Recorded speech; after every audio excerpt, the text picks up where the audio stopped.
Hey everybody, before we get started, just reminding this episode brought to our patrons like Adam DeHarp, Architect 10, Baxter G, Carlos, Dragon, Ferris, Jeremy Vasquez, Just the Fae, Jonathan Sandoval, Legendary Boss Hunter, Regent Raptor, Rise of Kenji, Rogue Robin, Sharvar, Sean Pryor, some guy named Bob, 723, and Varian the Crow, and viewers like you. If you like what we do, want to see us do more, consider supporting us on Patreon, get access to episodes early and lots of other goodies, and it really helps us out. Thank you for your support, everybody. Holy diver, you've been down too long in the midnight sea. Oh, what's becoming of me? Hello everyone, welcome back to Let's Talk FGO Wanted, the show where we let you know if you want to roll that 5-star. And so in today's episode, we'll be talking about nobody in particular, just a, little guy called Captain Nemo. So if this is your first Wanted, to break it down, basically we're going to talk about a servant's real-life history or folklore. We're going to talk about their lore in Fate with capital letters. We will talk about their mechanics because people do care about those kinds of things. And we'll talk about their stuff like their rarity, such as how frequent their raid-ups are. Generally, we cover 5 stars in this show, so not that one, the other one. Though, of course, since we are talking about Nemo, he will be a permanent writer hereafter, but you never know, you might want to roll now, because counting on spooks is hard. Additionally, I want to throw this out there before we get into the meat of the show. We are in a little bit of a weird case where there are going to be 2 brand new SSRs on raid-up at the same time as of this video coming out. The banner still hasn't started when I'm recording it, so, But even so, Van Gogh will be available right away during this same time period, given how most foreigner units are, usually with some extra complexities, and this being her debut event, to avoid loads and loads of outright spoilers for most people who are not caught up on their JP knowledge. I'm going to put that episode off about a week so that you have a reasonable chance to clear the whole event before we get to those sweet, sweet spoilers. Basically waiting until we would get to the time gate for the epilogue stuff, not just the normal things. So, sorry to deny you those sweet, sweet Catalyst vibes, but if you do get a Van Gogh before the episode comes out, make sure to watch that Wanted later or I'll put a curse on your house. Also, have to give another fair spoiler warning. There will probably be spoilers up to LB4 when talking about Nemo. Even the fact that we've admitted his name, although it was not very subtle, that could technically be considered a spoiler from when he shows up even, and he doesn't even appear until the prologue of Lost Boat Part 3. So, try and keep up. Anyway, let's move into the history now. Alright, so, hopefully, you have a basic understanding of who Captain Nemo is, and if you don't, we may need to stop talking, Internet. But this does allow me a brief moment to gush about Jules Verne. Verne, born 1828, died 1905, is an incredibly prolific fiction writer, and a lot of his works were in the area of kind of a proto-science fiction, now usually called speculative fiction. Yes, there's some capital letters in there. But many of his works hit on the themes we associate with a lot of classic science fiction. If you're familiar with Asimov's 3 types of sci-fi, a lot of his stories are in that area, and even 20,000 Leagues, which will be a major subject here, covers basically all 3. Honestly, also at this rate, given his long life, his immense fame, and his loads and loads of books, he probably qualifies as a heroic spirit himself at this rate. And you could also argue that a lot of his works are kind of influential to the aesthetics of the steampunk genre, as both a fashion genre and sometimes occasionally a fiction genre. Now, obviously, a big fan of a lot of his proto-science fiction type work, not just 20,000 Leagues, but also, Journey to the Center of the Earth, which kind of is a little more adventure-y, but still has some science in it of geology, and his other works. We're primarily focused on the stories which are relevant to Captain Nemo today, which is 20,000 Leagues Under the Sea and The Mysterious Island. I shall also note that Verne wrote a lot of books, quite a few of which were published posthumously. It's not just all in this speculative fiction area. He wrote a lot, guys. A lot. So, actually talking about our subject here. The mysterious Captain Nemo, literally nobody in Latin, appears in 20,000 Leagues as the captain of the fantastical submarine Nautilus, a vehicle of his own design. In addition to his engineering work, designing not only the Nautilus, but also fully independent diving suits and electric guns, Nemo is also a masterful student of marine biology and of culture and language. He is an admitted polyglot and even came up with his own conlang. I think over the course of the novel, he describes himself as speaking like 8 or 10 languages. It's a lot. But the language and the biology lends itself to him befriending the main character of the novel, French Professor Aronnax, so Nemo can speak French and has an interest in biology, so they get along. Now, in 20,000 Leagues, Nemo is portrayed as almost a sort of aquatic anarchist. He does not go on dry land except for desert islands and the ice shelves of Antarctica, and he claims to be completely free due to living in the heart of the ocean, away from the governments of the land. Explicitly says that below, I think it's like 3 fathoms is the quote, maybe 30 feet, might depend on the translation. Anyway, he says that, governments have no power here. Now, Nemo uses the Nautilus's ram to destroy shipping and naval vessels of major imperialist nations, and he scavenges vast amounts of art and wealth from sunken ships, and so on. At one point in the novel, he claims to be rich enough to pay down France's national debt. However, Nemo is also shown to be very helpful to the common man. He aids revolutionaries and stranded sailors. He even attacks predatory whales harassing other whales, though part of that can also be seen as his slow sanity slippage, in modern TV tropes terms, also with catapult letters. Now, in the novel, Nemo demonstrates all kinds of explorative feats. He navigates below Antarctic ice to the South Pole, which is not how that works, but it's okay. It was the 1800s. He discovers the ruins of Atlantis. He discovers various underwater passages between oceans, and more so. However, while generally being portrayed as brave and protective of his crew, fighting giant squids and sharks personally to aid the crew in their efforts, braving dangerous explorations, facing down, environmental issues and lack of supplies, he is also frequently shown in the novel to have a darker side. He engages in the slaughter of animals or ships just because they seem to offend his personal sense of morality.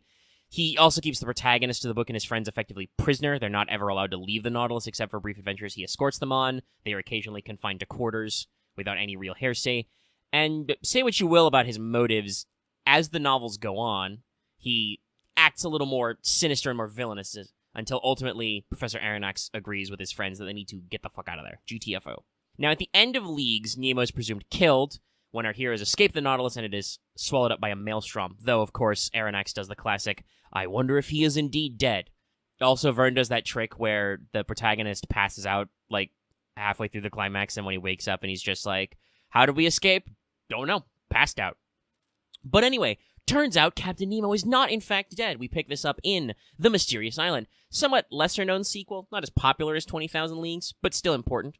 It is more of a classical castaway story with some extra mystery vibes, and to show you that it is still very formative, it is cited as a source of inspiration for both the video game Myst and the TV series Lost directly. And it's set after the American Civil War, with some American soldiers having just escaped Confederate prison in a balloon and then being stranded on the titular Mysterious Island. Hiding under this island is our good friend Captain Nemo with a Nautilus.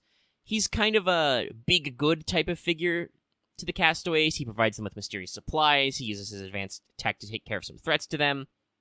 But he is now the only crewman of the Nautilus, and he is an old man, so he doesn't really appear directly until late in the novel, and dies of old age after relating his backstory, because of course he does. Nemo in this book reveals that his original name was Prince Dakkar, Prince of the Indian Raj of Bundelkhand? Not 100% sure about the pronunciation. Sorry, as usual. After being associated with the Sepoy Rebellion, the British Empire takes his land and kills his wife and son, and Dakkar escapes to a desert island with only 20 of his best followers and assembles the Nautilus. So, this story lines up with lines given in 20,000 Leagues, where Nemo talks about he studied abroad in his youth in places like London, Paris, New York. Very common for India of that time period, for the upper class in India. But yeah, anyway, after all that, Nemo dies and is entombed in the Nautilus, which then explodes along with the island from a volcanic eruption. Drama!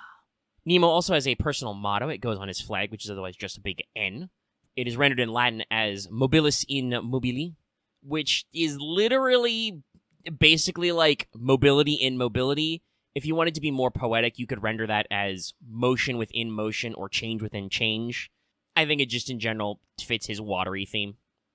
Now, 20,000 Leagues and Captain Nemo in general have been hugely influential, both in fiction and also in real life.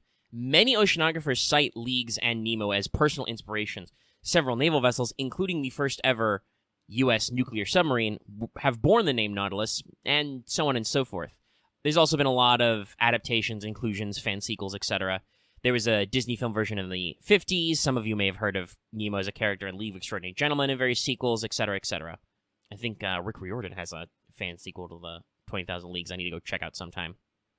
And some of this has to do with the fact that a lot of Verne's works are public domain now. I think almost all of them have to be, depending on what exactly is the public domain part. I'm sure the original French is, for sure. But you can find them online. I'll drop you some links to some versions that are available for 20,000 Leagues and Mysterious Island in the description. Be warned, though, a lot of the English localizations from the time are not perfect. Yes, localization issues go back to the 1800s, but these are the older translations, so they are the more publicly available ones. Also, as a addendum, I do want to throw out there, while, like I said, the character traits line up, if you actually look at the timeline between 20,000 Leagues and Mysterious Island, it does not line up, and the only response to this is just loads of footnotes about how, yeah, we know it doesn't line up. Fun. Now, talking about lore, the first thing my astute audience members may wonder about is why Nemo seems fairly pale in design. I have no exact comments on him being a Shota. Wait for Materials 11, I guess. But while Nemo is given explicitly Indian backstory in Mysterious Island, and obviously Lakshmi Bai has, a darker skin tone, in 20,000 Leagues, he's described as being handsome and of indeterminate age, though also tall, rip. But his exact background is unknown, though the professor does guess that he might be from a more southern latitude. There's a whole bunch of places he could be. However, in Verne's original drafts, he intended Nemo to be a former Polish noble fighting the Russian Empire, which obviously would make him much more Eastern European.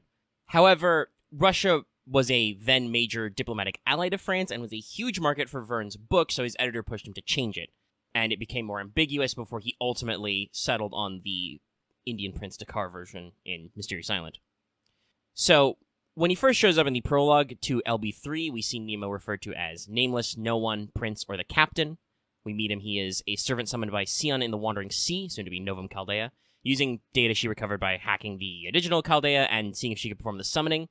But it's revealed that she didn't think a normal summoning would succeed, so using notes on the Shinjuku incident, she also recovered via hacking.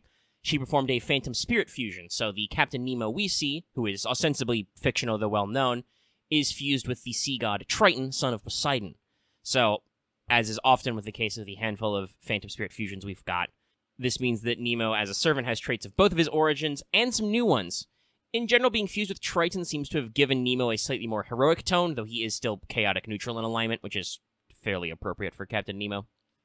Triton is a well-liked god who at least served as a helpful guide to the Argonauts in a few specific adventures and may have some other positive depictions. The name Triton also became a very generic term for merman in certain periods of art history. Some of those depictions are youthful, which may explain why Nemo is the way he is, for reasons we'll come to later in this lore segment. But some authors, both classical and later, depict Triton as being blue or with blue or green hair. So the blue highlights and the very blue pants, makes sense, on brand. Triton is also a herald of Poseidon. He is armed with a conch shell, which is sometimes described as being able to calm or anger the waves. This is seen in the later Ascension arts that he's wielding. Now, due to his position as a phantom spirit, Nemo wasn't able to access his Nautilus, noble phantasm in the story originally. He had to synchronize it by traveling to the Indian Lost Belt, and this allows him to manifest it and even alter it later in our adventures, and even produce the Storm Border later in the Atlantis Lost Belt. Now, speaking of the Atlantis Lost Belt, this is something I noticed while writing this. There's actually a lot of interesting thematic parallels in how they ended up making this Nemo-Triton fusion, and how he really works as a supporting character in LB5. In case you guys couldn't pick up on it, Nemo deliberately has some obvious parallels to Odysseus and the Odyssey. A long sea voyage, a dwindling crew, navigational hazards and monsters. He explicitly refers to himself as No One, very famous thing that Odysseus once did. But additionally, Triton also has some connections to Athena, Odysseus' patron deity, and also an important figure in the backstory of LB5, as Athena was sometimes referred to as Tritogenia, Triton-born, and in some myths was raised by Triton's daughter named Pallas. Different Pallas to the giant Pallas, but yeah, there's a lot of shared names. So there's some interesting connections there that kind of make that work out. In addition to qualities added by being fused with Triton, due to being summoned by Sion, Nemo also has a unique quality in his Nemo series, because Sion has a special mental compartmentalization and parallel processing due to her Atlas Mage skills. Not only is there the Captain Nemo, but he can also manifest other bodies to do various tasks and section out parts of his brain. The Nemo Marines, Nemo Engineer, Nemo Professor, Nemo Baker, Nemo Nurse, etc., etc. And yes, it is canonical that different Nemos may actually be male or female, depending. This was a little more ambiguous in the JP script, but English is very bad about gender-neutral writing, so it's a little more explicit. Now, to round out our lore facts here, we do also know that Adult Nemo does appear in FGO Arcade, and this lends credence to the fact that it might be because of Triton that he is small, or just the general Phantom Fuse experience. In this context, Singularity 7 was originally going to summon Noah as a Grand Rider, but due to enemy interference, he couldn't appear properly. So, kind of to parallel his regular FGO timeline self, Captain Nemo offers Noah his spirit origin. So, the physical form is Nemo until you get to higher ascensions, then it becomes Noah. And, lots of interesting parallels there, and alternate designs. Now, as a major story character, Nemo will continue to appear in main story content, and as a playable unit with a contract to the main character, he will be introduced in Imaginary Scramble as a summonable servant, and this is a side story about testing the Nautilus before we even used it in Lost Belt 5, so picture more Nemo facts coming. And there are a couple of events we will talk about later where he will have some story appearances. But let's move on to those. Alrighty, on to the mechanics. Sorry this graphic is a little bit messier than usual. I had some extra white space to clear up because some of these boxes are long. So I gave you some extra images you don't usually get. Let me know if you prefer it this way, or not. I'll try and clean it up. Anyway, Nemo is an SSR rider with lower on the end of attack, higher on the end HP. I think he's like number 4 right now in HP. Has a quick Arts Buster deck, good hit counts and NP gain, solid numbers to start out with. He has a decent single target Arts NP, but you will immediately notice a theme here. So, based on Overcharge, it increases NP damage for 1 turn first, starts at 10%, and it gives you an additional 20% flat if used on Waterside or Void Space fields, along with a sure hit. His NP also does trait damage to super large enemies. Now, his first skill is a variant of Voyager of the Storm. It gives a fairly normal and unfortunate 6 to 12% NP and attack up for 1 turn to the whole team, but it turns into a Charisma-style 10 to 20% attack up for 3 turns on Water/Void, which is much more respectable. Second skill gives him a 2k to 3k heal 1 time, 5 turns Guts, and a 20 to 30% battery. On top of that, if that Guts procs, that's an additional 30 to 50% battery, which can be a great recovery in emergency situations. Final skill is a team-wide 10 to 20% Arts up for 3 turns, and a 5 to 15 Star Bomb, with a doubling of that Arts up if the terrain is Water Void. It adds another 10 to 20%, so that maxes at 40. Passives are writing A+ for big ups on that quick card, Divinity A for extra damage, and the special Poseidon's Blessing. It gives a 10% bonus on Arts crits, and a damage cut on Waterside fields. So, as you can see from all that stuff, Nemo basically suffers from an excess of specialization. According to people who can do math, I have been advised that if you can apply all of Nemo's bonuses effectively, he is an amazing single-target rider. In terms of raw damage, he is only beaten out by Maeve against males. But without his waterside effects, even if that's a very common battlefield, he's very anemic, honestly, like a lot of launch servants. His skills sometimes will only proc 1 thing, or 2 things, but the percentages are awful. Seriously, 12% for 1 turn? Damn. We're basically asking for a rank up here. It's not on the horizon, unfortunately. I cannot tell you that it's coming, but we can hope it will come. And I would say you want to either bring skill 1 or 3 into line with most modern skills and give it another additional effect besides the water one that always procs, or somehow give him the ability to set the field to water. That would probably clean up a lot of this, even without the trait damage on NP. If I had to guess, Nemo's kit was probably in the works for a while, especially given he turns into a permanent unit. But with Castoria having just come out, they, I guess, didn't want to make him such an obvious meta choice. Even his NP hit count is kind of low. It's only 3. So I feel like, once again, we've overbalanced a little. It happens sometimes. Now, team comp-wise, there are actually a couple of interesting choices here. For instance, Summer Melt is a very similar unit, and she has the ability to add the water field, which can lead to some synergy. But otherwise, you're kind of double-dipping with that one. And there is an upcoming unit, Zhang Ju? No idea how to handle that 3-letter word there. But he also has some synergy, although he is a quick-leaning caster. He does still have 2 arts cards and some arts buffs, so he's an arts quick unit. And he does allow the potential to change the battlefield to water, among other things. But obviously, this will affect your overall potential. You're probably still better off pairing Nemo with the usual hefty art stimulators like Castoria, Tomo, etc. Given he has a slight edge on crits, you might consider Lady Avalon when she comes out. I would also say, if you're using Nemo as a boss killer primarily, which is probably what you're doing, that would be a very good thing to do. Writer Da Vinci also has some synergy, funny enough, because she's an AoE to clear ads and wipe out enemies, but also adds buffs that will assist Nemo in damage and charging NP, so you can be ready to kill those bosses. For CEs, you're going to want to pump those damage numbers up, since Arts these days usually works by hitting 100% charge anyway, and also with Append skills and his built-in battery, Nemo can do about 50% of the work himself anyway, so you only really need like one Castoria. You can focus on pure dabblage CEs like Formal Craft, Another Ending, Royal Icing, etc. If you want to keep the starting battery effect, you can go for stuff like Dive to Blue and the many related CEs that apply similar effects to that one, especially if you're trying to cram in an extra battlefield changer so you don't have more battery. There's also a decent number of relevant CEs in the arts area, which can give you, for instance, extra overcharge, which would help give that NP damage up, or can guarantee stuff like Pierce Invul or Sure Hit if you're not fucking around with the water side effect. So for the other stuff, Nemo's Ascension Mats are unfortunately modern. You require Seashells, Soaps, and those Divine Spiritrons. And skill mats are more of the same, which is kind of bad for him because you really want them extra skill levels. You're looking at more shells, more god balls, and also stuff like reactor cores and gears. Now, Nemo, rarity-wise, is a permanent unit after the Imaginary Scramble banner, but we know how spooks are, so there are going to be actually a couple of other opportunities. Obviously, he'll be on the Imaginary Scramble main banner with Van Gogh. That is either ongoing now or after maintenance ends, depending on when you're maybe viewing this video. And he will appear with Drake of all people on a pre-release banner for Summer 6, so keep that one in mind as well, and gets a solo raid-up in the 15 Bespectacled Individuals, special mail raid-up box. That White Day event, by the way, gives him a costume. Now, Nemo is a bonus servant in both Imaginary Scramble and Bespectacled with the full 100% damage bonus, so it's likely he'll do pretty good in those events with that extra damage, so keep that in mind.